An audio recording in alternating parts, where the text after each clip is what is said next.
নমস্কার বন্ধুরা, Tiyasha food house চ্যানেলে সকল বন্ধুদের স্বাগত জানিয়ে আজকে নতুন একটা রেসিপি নিয়ে ভিডিওটি শুরু করছি। আজকে আমি আপনাদেরকে বানিয়ে দেখাবো মাত্র 5 টাকার বিস্কুটের প্যাকেট দিয়ে এই দারুণ মজাদার একটি মিষ্টি, যেটা খেতে কিন্তু খুবই ভালো লাগে। একেবারে মন পাগল করা মিষ্টি। আর বাড়ির বাচ্চা থেকে বড় সকলেই কিন্তু এই মিষ্টিটি খেতে খুবই ভালোবাসবে। আর আশা করছি আজকের আমার এই ভিডিওটি আপনাদের দেখার পরে অবশ্যই ভালো লাগবে। তাই ভিডিওটি আপনারা স্কিপ না করে পুরো ভিডিওটাই কিন্তু দেখবেন। তাহলে আপনাদের খুবই ভালো লাগবে ভিডিওটি দেখে। মিষ্টি তৈরির জন্য এখানে আমি নিয়ে নিয়েছি 3 প্যাকেট অরেঞ্জ কালারের বিস্কুট। আর আমি নিয়ে নিয়েছি 2 প্যাকেট ওরিও বিস্কুট। এই 2 রকম বিস্কুটের প্যাকেট দিয়ে দারুণ স্বাদের মিষ্টি তৈরি হবে। আপনারা কিন্তু দেখতে একেবারেই মিস করবেন না। প্রথমে আমি বিস্কুটগুলোকে ভেঙে নেব, তবে সব বিস্কুট কিন্তু একসাথে ভেঙে নেব না। 2 রকম বিস্কুটের প্যাকেট আলাদা আলাদা করে মিক্সচার মেশিনে পেস্ট করে নিতে হবে। প্রথমে আমি অরেঞ্জ কালারের বিস্কুটের প্যাকেটগুলো ভেঙে নিচ্ছি। সমস্ত বিস্কুটের প্যাকেটগুলো এখন আমি ভেঙে নিলাম। এরপরে মিক্সচার জারের মধ্যে বিস্কুটগুলো দিচ্ছি। আমি বিস্কুটগুলোকে এরকমভাবে ভেঙে ভেঙে দেব। এতে ব্লেন্ড করা খুবই সহজ হবে আর খুব ভালো করে গুঁড়োও হয়ে যাবে। সমস্ত বিস্কুটগুলো আমি এখন ভেঙে ভেঙে জারের বাটির মধ্যে দিয়ে দিলাম। এরপরে আমি বিস্কুটগুলোকে খুব ভালো করে গুঁড়ো করে নেব। সমস্ত বিস্কুটগুলো কিন্তু এখানে গুঁড়ো করা হয়ে গেছে। এছাড়া দেখেও নিচ্ছি বিস্কুটগুলো খুব সুন্দর গুঁড়ো করাও হয়েছে। একেবারে কিন্তু মিহি পেস্ট হয়েছে বিস্কুটগুলো, কোনো দানা দানা নেই। এরপরে বিস্কুটের গুঁড়োগুলো একটা বোলের মধ্যে আমি রেখে দেব। জানেন তো বন্ধুরা, আজকের এই মিষ্টি রেসিপিটা কিন্তু অসাধারণ, খেতে কিন্তু একদম ফাটাফাটি। এরপরে আমি ওরিও বিস্কুটের প্যাকেটগুলো ভেঙে নিচ্ছি। এরপরে ওরিও বিস্কুটগুলো কিন্তু মিক্সচার জারে করে গুঁড়ো করে নেব। আপনারা চাইলে বিস্কুটের মধ্যে যে ক্রিমগুলো থাকে সেগুলো আলাদাও করে দিতে পারেন, কিন্তু আমি এখানে ক্রিম শুদ্ধই বিস্কুটগুলো গুঁড়ো করে নেব। সেক্ষেত্রে কোনো অসুবিধা হবে না, ক্রিমগুলো দেয়াই যেতে পারে। ওরিও বিস্কুটগুলো আমি এভাবে ভেঙে ভেঙে জারের বাটির মধ্যে দিয়ে দিচ্ছি। এতে গুঁড়ো করতে খুবই সুবিধা হবে। সমস্ত বিস্কুটগুলো দেয়া হয়ে গেছে। এবারে আমি বিস্কুটগুলোকে গুঁড়ো করে নেব। আর বন্ধুরা, এখন দেখতেই পাচ্ছেন যে বিস্কুটগুলো গুঁড়ো হয়ে গেছে। একেবারে অরেঞ্জ কালারের বিস্কুটের মতো কিন্তু এই ওরিও বিস্কুটগুলো মিহি পেস্ট হয়ে গেছে। দানা দানা থাকলে কিন্তু মিষ্টিগুলো খেতে একেবারেই ভালো লাগবে না। এরপরে এই বিস্কুটগুলো আমি একটা বোলের মধ্যে রেখে দিচ্ছি। 2 কালারের বিস্কুট কিন্তু 2টো বাটির মধ্যেই রেখে দিতে হবে, একসাথে মিশিয়ে দিলে হবে না। একরকমই মিষ্টি বানাবো 2 রকমের বিস্কুট দিয়ে, আর আলাদা আলাদা রঙের।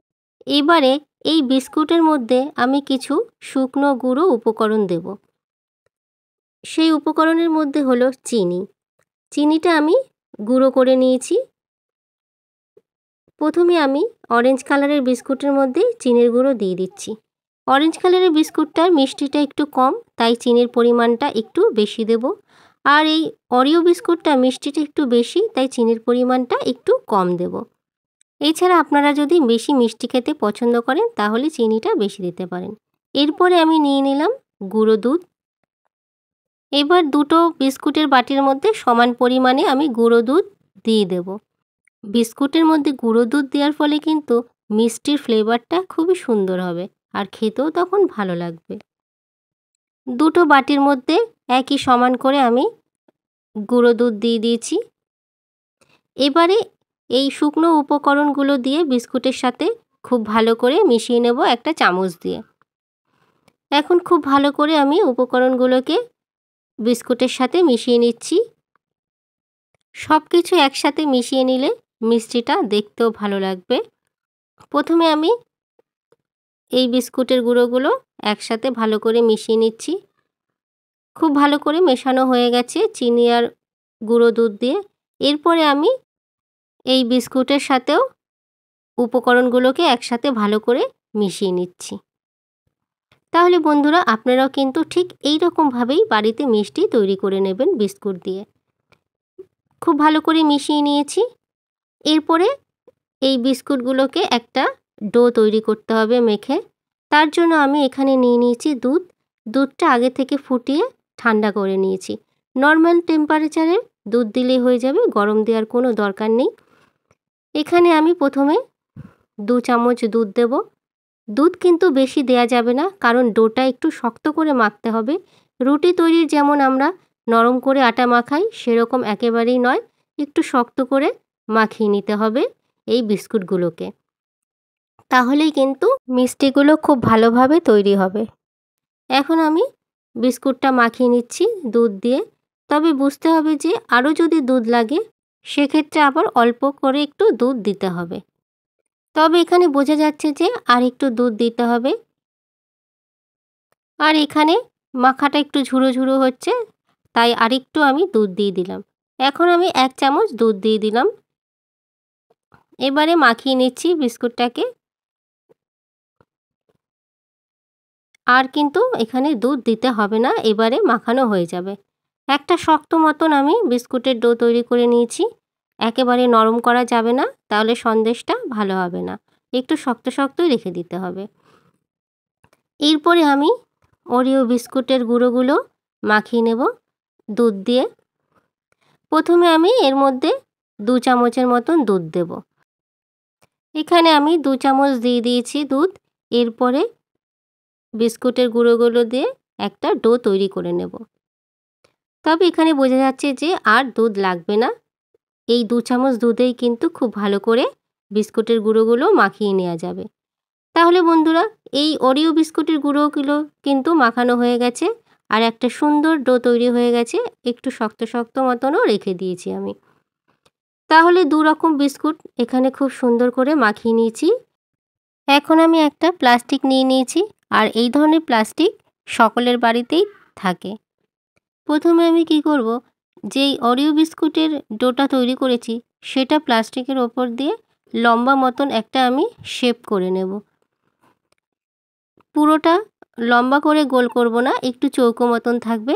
আপনারা গোলও করতে পারেন, তবে চৌকোটা করলে দেখতে বেশি ভালো লাগবে, সেই কারণে আমি শেপটা একটু চৌকো করে নিয়েছি। এবারে আমি প্লাস্টিকটা এরকম ওপর থেকে দেব। ওপর থেকে দিয়ে শেপটা তৈরি করব। এরকমভাবে হাত দিয়ে 2 সাইড দিয়ে ভালো করে সমান করে দেব। তারপরে আমি এরকম প্লাস্টিকটা ধরে ধরে একটু চ্যাপ্টা করে দেব, আর সাইজটা কিন্তু চৌকো হবে। এরকমভাবে আমার তৈরি করা হয়ে গেছে এই শেপটা। এইবারে অরেঞ্জ কালারের যেই বিস্কুটের ডোটা তৈরি করেছি সেটা আমি দিয়ে দিলাম। প্লাস্টিকের ওপর দিয়ে দিয়েছি। এবারে প্লাস্টিকটা দিয়ে আবার ঢেকেও দিয়েছি। ঢেকে দেওয়ার পরে আমি বেলনা দিয়ে বেলে দিচ্ছি। এরকমভাবেই বেলে নিতে হবে। আমি একটা চৌকো শেপ করব বেলে বেলে। এই বিস্কুটের ডোটা যদি চৌকো শেপে করা হয় তাহলে মিষ্টির তৈরির মাপটা চারিদিক থেকে সমান থাকবে, আর দেখতেও তখন ভালো লাগবে। এই ডোটা বেলা হয়ে গেছে, আর আমি একটা চৌকো শেপ দিয়ে দিয়েছি। দেখতেই পাচ্ছেন বন্ধুরা, এরকম কিন্তু মোটা রেখে দিতে হবে, একদম পাতলা করা যাবে না। এরপরে আমি ওপর থেকে যে ওরিও বিস্কুটের শেপটা তৈরি করেছি সেটা আমি দিয়ে দেব। এই ওরিও বিস্কুটের ডোটা থাকবে মাঝখানে, আর ওপরে থাকবে অরেঞ্জ কালারের বিস্কুট। এরকম 2 রঙের বিস্কুটের মিষ্টি কিন্তু খুবই সুন্দর লাগে দেখতে। এরপর আমি প্লাস্টিকটা ওপর থেকে কালো বিস্কুটের ওপরে অরেঞ্জ কালারের বিস্কুটটা দিয়ে দিলাম। এরকম ভাঁজ করে দিতে হবে। এমনভাবে ভাঁজ করতে হবে যাতে দুদিকটা সমান সমান থাকে। প্লাস্টিকটা আমি বের করে দিলাম, তারপরে আবার ওপর থেকে এইভাবে প্লাস্টিকটা ঘুরিয়ে ঘুরিয়ে একেবারে রোল করে দেব। তাহলেই কিন্তু পুরো শেপটা ভালোভাবে হয়ে যাবে। বেশ সুন্দর কিন্তু তৈরি করতে এই মিষ্টিগুলো। দেখতেই পাচ্ছেন বন্ধুরা কতটা সহজ। আপনারা কিন্তু বাড়িতে অবশ্যই এই মিষ্টিটা একবার হলেও বানিয়ে খাবেন। খুবই ভালো লাগবে খেতে। এখন কিন্তু মাপটা পুরোপুরি দেওয়া হয়ে গেছে। এরপরে আমি প্লাস্টিকটা পুরোটা জড়িয়ে দেব। বেশ সুন্দর একটা শেপ দেওয়া হয়ে গেছে মিষ্টির, আপনারা দেখতেই পাচ্ছেন। এবারে আমি এটাকে কি করব, প্লাস্টিকটা দিয়ে পুরো জড়িয়ে দেব। এইভাবে আস্তে আস্তে করে প্লাস্টিকটা দিয়ে জড়াতে হবে, কারণ এখন কিন্তু খুবই নরম, ভেঙে যেতে পারে। পুরো জড়ানো হয়ে গেছে। এবারে আমি এটাকে ফ্রিজে রেখে দেব। আমি 20 মিনিটের জন্য ডিপ ফ্রিজে রেখে দিলাম। আপনাদের যদি হাতে সময় থাকে 1 ঘন্টাও রেখে দিতে পারেন। এরপরে আমি 20 মিনিট পরে মিষ্টিটাকে বের করে আনলাম। আর এই মিষ্টিটা কিন্তু খুব সুন্দর শক্তও হয়ে গেছে। দেখতেই পাচ্ছেন বন্ধুরা, কাটতে কিন্তু একেবারেই অসুবিধা হবে না। এখন আমি একটা ছুরি দিয়ে এইভাবে কেটে নেব। আমি ঠিক একটু মোটা মোটা সাইজ করে কেটে নিচ্ছি, আপনারা একটু পাতলা করেও কেটে নিতে পারেন। বেশ সুন্দরভাবে কিন্তু মিষ্টিগুলো কাটা হয়ে যাচ্ছে। আর আপনারা দেখতেই পাচ্ছেন কত সুন্দরভাবে মিষ্টি আমি কেটে নিচ্ছি। এই যে একটা দারুণ মিষ্টি তৈরি হয়ে গেছে। আর এখানে দেখতেই পাচ্ছেন সব কটা মিষ্টি কিন্তু খুব সুন্দরভাবে আমি কেটে নিয়েছি। দেখতে কিন্তু অসাধারণ লাগছে, আর খেতেও কিন্তু খুবই ভালো। বাচ্চারা যদি এই সন্দেশ পায় না, খুবই ভালোবেসে খাবে। আর এখন বন্ধুরা আমি দেখিয়ে দিচ্ছি একটা মিষ্টি ভেঙে, যে কত সুন্দর মিষ্টিটা ভেতর থেকেও দেখতে লাগছে। খুব সুন্দরভাবে ভেঙে যাচ্ছে। আর বন্ধুরা, আজকের এই রেসিপিটা যদি আপনাদের ভালো লেগে থাকে, একটা লাইক অবশ্যই করবেন। এছাড়া কেমন লাগলো সে বিষয়ে কমেন্ট করে কিন্তু একদমই জানাতে ভুলবেন না। আর রেসিপিটা বন্ধুদের সাথে শেয়ারও করে দেবেন। পরবর্তী এই ধরনের আরও নতুন নতুন রেসিপি পাওয়ার জন্য চ্যানেলটিকে অবশ্যই সাবস্ক্রাইব করে দেবেন। আর পাশে থাকা বেল অপশনে ক্লিক করবেন, যাতে পরবর্তী কোনো রান্নার নতুন ভিডিও আপনার ফোনে প্রথমেই পৌঁছে যায়। এছাড়া আপনারা অবশ্যই ভালো থাকবেন, সুস্থ থাকবেন। আর পুরো ভিডিওটি দেখার জন্য অসংখ্য ধন্যবাদ।